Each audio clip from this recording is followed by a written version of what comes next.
Now it's time for our analysis of Leslie Condon's The Call of the Righteous. Now, I'm sure many listeners will be familiar with this piece, as it's an absolute staple of the Salvation Army band repertoire for good reason too. But if you're new to the work, as with all of these analyses we do, I'd really recommend that you go and listen to the work in its entirety before we dissect it, and possibly even after too, to get a real sense of the flow, pace and structure of the music, and the narrative as a whole. Well, thank you ever so much, Harold, for joining us today on Fully Scored. Real pleasure to have you here. How are you keeping? Very well. We're starting to see a little more daylight coming out of the pandemic, so it's going very well. Yeah. Fantastic. Always good news indeed. So in today's analysis, we're going to be talking about a real classic piece of Salvation Army music, and probably in the top 10 for all Salvationist musicians, I'd hazard a guess, and that is Leslie Condon's The Call of the Righteous.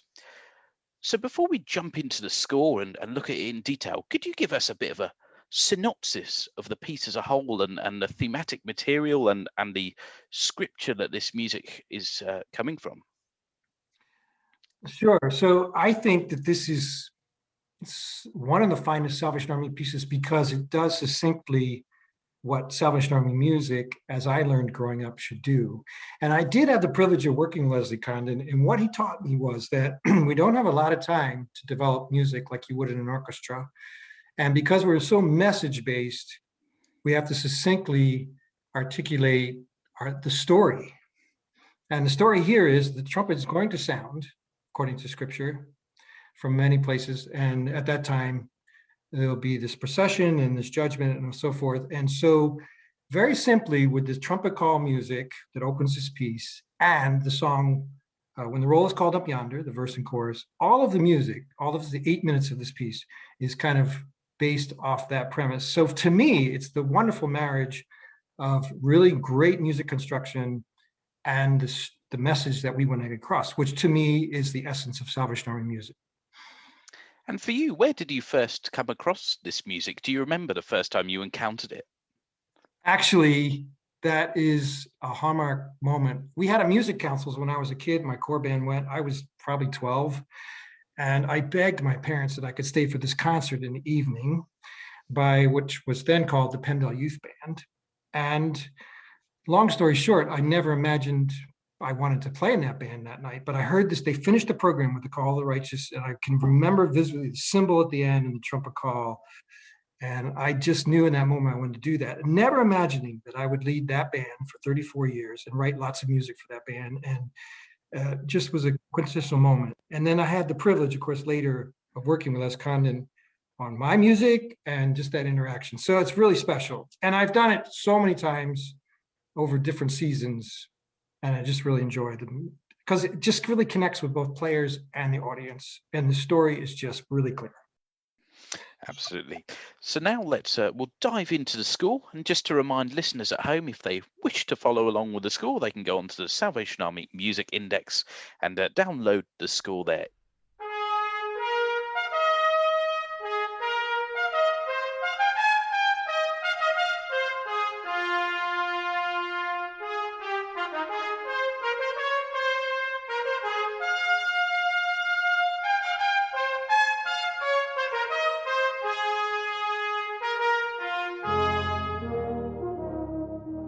So what an iconic opening. Do you want to talk us through this opening passage? So this opening, which someone told me once Les Condon had on his mind for a long time, kind of opening dotted rhythm, it's in the minor, summons, it's just this brave call. It sits in a perfect register for the cornets. And as a section, we have to bring that together. So he uses the dotted rhythm and then the la da ba bum bum, that stuff.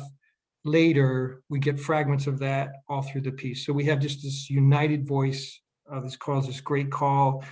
And it's the strength of the upper register, the voice of that trumpet calling out.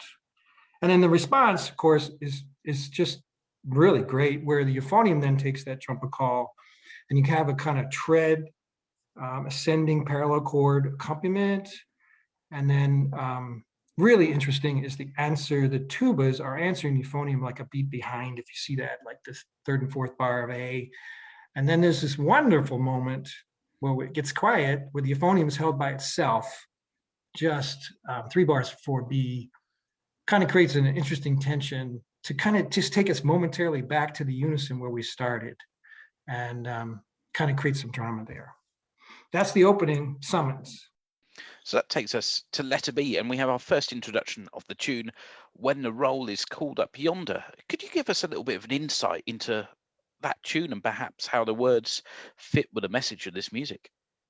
Yeah, so for sure, the cornets are going to do at this point, at letter B, playing with mutes. So it's kind of like a distant call because it's muted over the tread of these martyrs and believers processing. And interesting enough, just from a minor chord to a major chord and back and forth. Very simple gesture. And then you have these, you'll have a phrase of cornets, when the trumpet of the Lord shall sound, time shall be no more. And it's answered by the euphoniums and trombones, kind of as a choir together, recalling the trumpet call. So there's still the echo of that call. And it's at different dynamic levels as we go through this section. So it has different intensity, which suggests different distance. Are we getting closer with our procession to the place, or is it still far away? So it creates this kind of interesting, but you never lose the tread until the 12th bar of B on the phrase. So the phrase is, when the trumpet of the Lord shall sound and time shall be no more. It's as though time stops. There's 2 quavers on the downbeat there. And in fact, the tread stops. And I find that, like if you've ever been in line, when you're waiting in a queue and the line stops moving, what do? You look forward to see what happened, right? So I find it almost a little humorous, because we just want to check that we're okay, that we're still in line and we're still going to move forward. And of course, it's not too long after that the tread comes back.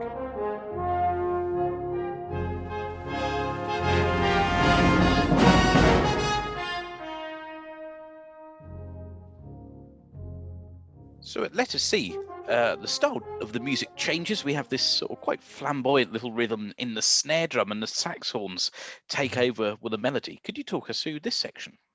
So this is the chorus of When the Roll's Called Up Yonder, just simple 2-bar harmony.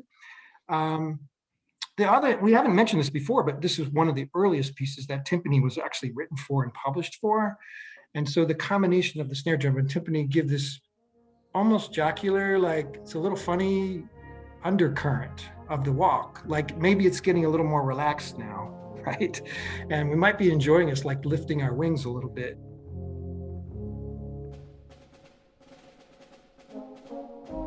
And over it, though, is the cornets now with their mutes out, playing open, this kind of salute to the departed, like a taps kind of trumpet call. And that kind of changes the soundscape. So, but it's very simple change of kind of complexion of the music that kind of is now going to transition us to a more buoyant section.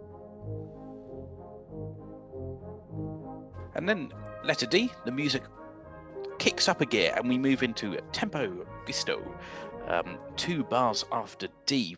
Again, what's happening here in the narrative of the music? Yeah, I think this is the greatest moment. I think, people knew about Les Condon's humor. He creates offbeats with the same harmonies as the tread, but this time we go from major to minor. Instead of before, the tread was from minor to major. It's very ominous. Now we're going to major. So suddenly there's this change of character and offbeats.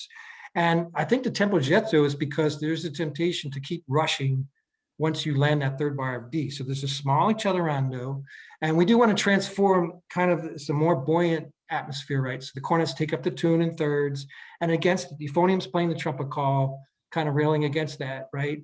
But the humor I find is, as you speed up the gate, those processing are trying to make sure they don't miss getting to the pearly gates. It's almost as though you're kind of clamoring when you're in line and kind of skip ahead. And I just want to make sure I make it. So to me, that's what I hear in that. And the gesto is just, oh, we're almost there. But I got to make sure I don't miss the gate, because, this is it, right? It's this kind of funny thing. And then I think he turns the tables a little bit, because Leslie Condon does, because then we end up this somehow all of a sudden you're in this pastoral scene, when we transition to the next section. So, but that's the humor I read into it. I might be true. There's a little at letter E recollection of the trumpet call, and that closes this whole first section that we'll call the trumpet summons section. And now we're going to move to the pastoral section.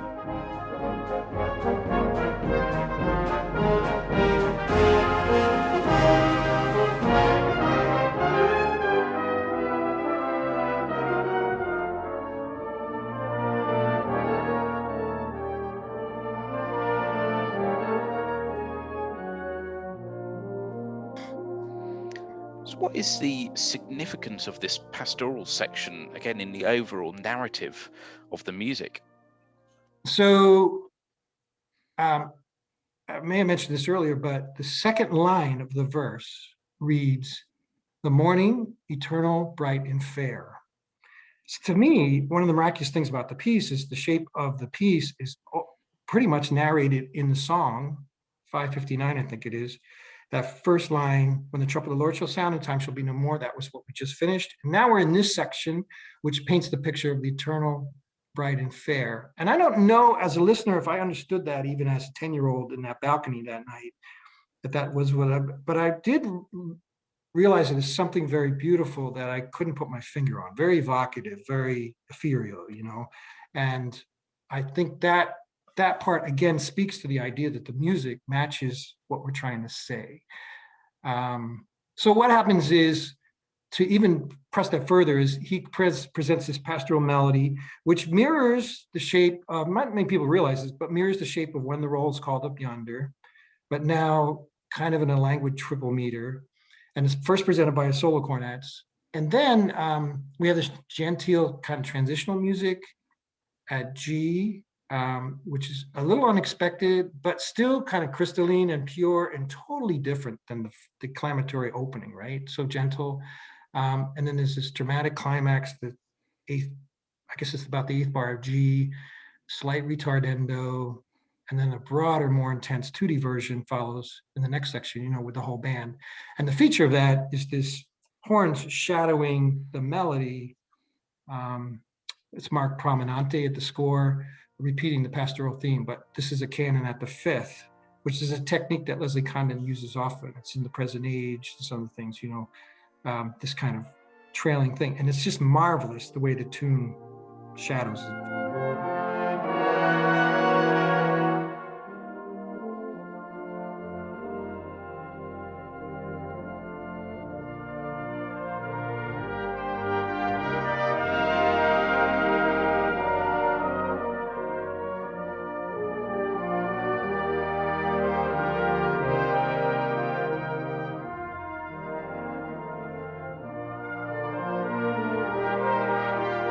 The horn ends up, 6 before I, ends up trailing and doing the last bit by itself. That's magical because you haven't had this color of the horn, and it's only accompanied by the euphonium basses kind of descending by step.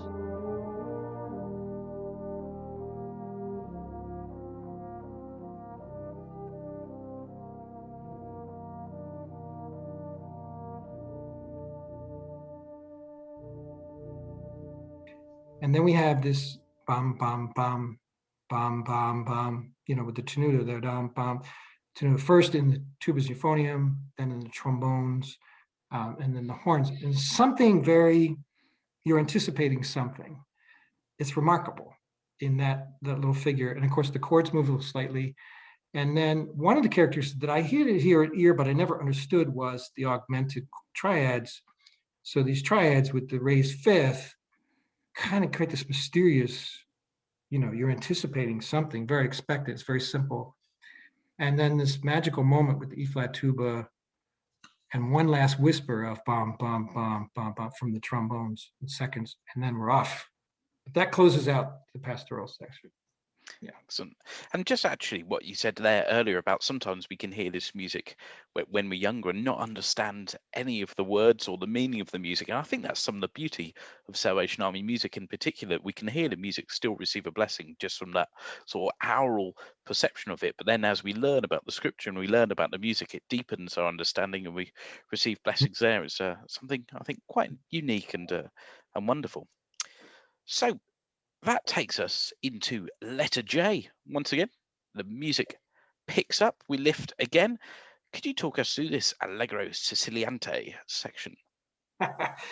I think one of the remarkable things about this is about the construction of the piece. Everything on this page comes out of that trumpet call and the opening trumpet call, but you don't really realize it. So there's these transformations of these fragments of the trumpet call, but they've been transformed to another kind of almost frightening picture, right? You're anticipating something, and so it's anticipatory, but it's almost frightening, and right down to the huge drum thud, at the end of 2 bars before K, kind of like the Verdi Requiem a little bit, this boom, right? And then this little whisper of a figuration that's expelled by the trombones, just declaring, asking, querying the question, have you been to Jesus for the cleansing power? And we're back to these kind of parallel chords underneath it to kind of exclaim, and then the cornets answer the rest of the lyric, which maybe I knew as a kid, I don't know, but are you washed in the blood of the Lamb? Are your garments spotless? Are you white as snow? Are you washed in the blood of the Lamb?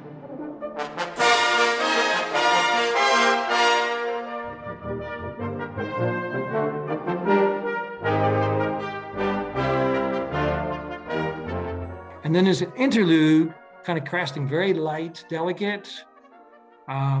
First, the solo horn has a little solo, then the soprano, and very simple chords behind it.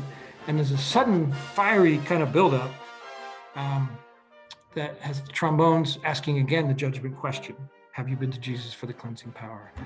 So that scintillante is just fantastically clear on the score, and yet the querying the question, and I think even if I didn't know those words, Matthew, to your point, I knew we're being asked something. And of course, it's trying to be the judgment question, we'll call it, have you been to Jesus for the cleansing power? Are you washed in the blood of the Lamb? So, yeah. And actually, if you don't know those questions in the words there, how does the music still make it feel like it's a question? Is there a particular technique that Condon uses here? Yeah, I think the ascending triads, for one, that is like that. But first of all, the declaration, and then there's like this chatter, like you're supposed to be trying to make a response. And then it's almost like the cornets are shouting against all this sound. Against all that sound, there's some kind of querying going on that there's got to be a response. You need to make a response. It's like really in your face questions. Yeah, that's how I see it. But so when we get to letter M, is there a response? Are these questions answered here in the music, or do we have to wait a little bit longer for that? Well, see, roll is called up yonder. It's not quite a question because the question words are not there. But there are these nibbles. First of all, the ostinato. Horns answer roll is called up yonder. So it's like, this ascending arpeggiation is kind of querying the question, but it's like it's settling in, like something's going to happen.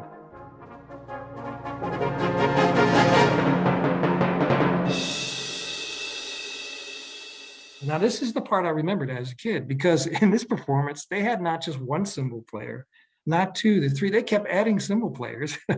And then characteristically, most of us make a crescendo, the fourth bar, right before the big band entrance. But anyway, the cymbal's rolling, and we have the return of the cornets, solo cornet section in the original key, like we're home, right? And this is the call, and this is the real one, because we're now going, when the trumpet of the Lord shall sound, and the trombones are now going to intone with the whole band this verse. So that to me is in the present tense at that moment, because the words are, when the trumpet of the Lord shall sound and time shall be no more. It's like now we're declaring this is the moment, because kind of, even if you didn't know that lyric, you got something's going on here. So we have that trombone tune with, again, these ascending kind of chords, but very cleverly, the fanfare works over it from the opening, summary, right?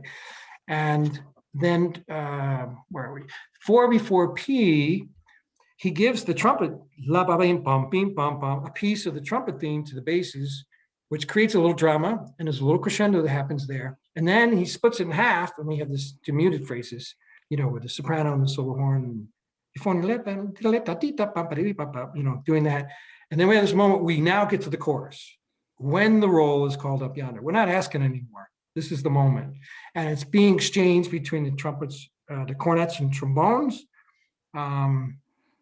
So that actually suggests a whole lot of people like this exchange, like a big choir, big host of thousands, or the righteous host.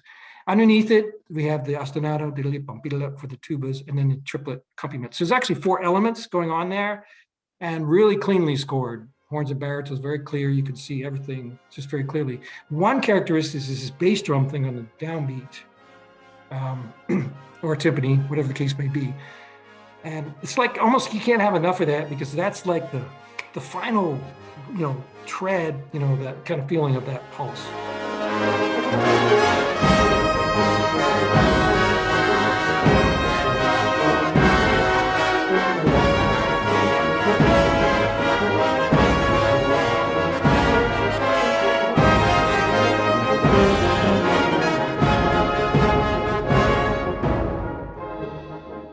And then at letter Q, it transitions to, he uses the last phrase when the roll is called up yonder, kind of sequentially, develops sequentially, the dynamics drop, and it creates a tension. And this is a great moment where the trombones, triple octaves, and the timpani sound for kind of the final time.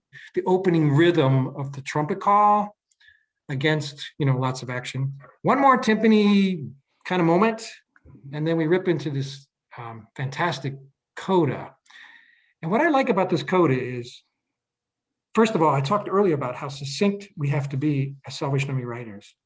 So in only, 16 bars, 12 bars, this coda does so much in such a short amount of time. It says to me, there's like an intense sense of urgency. And it's for you, the listener, not just the person who's been part of the story, but now for you, it's being applied to you.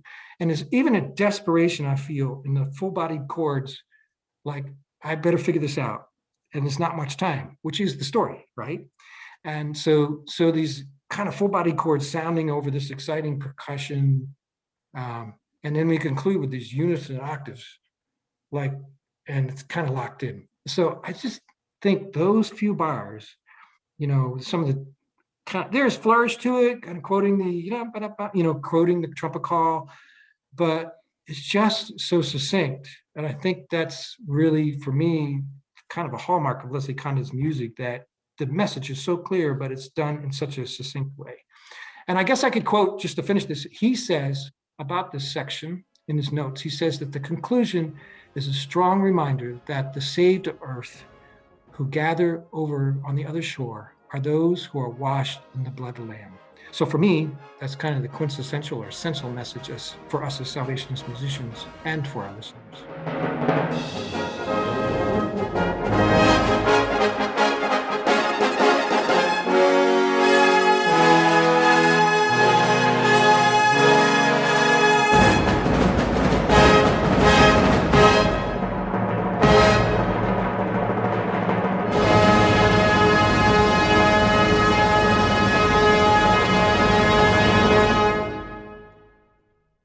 Thank you so much, and wonderful music, and an even more wonderful message and truth there. Thank you so much for joining us and giving up your time to talk through that piece, Harold. It's been a real pleasure to have you on Fully Scored, and hopefully one day we'll hear even more from you.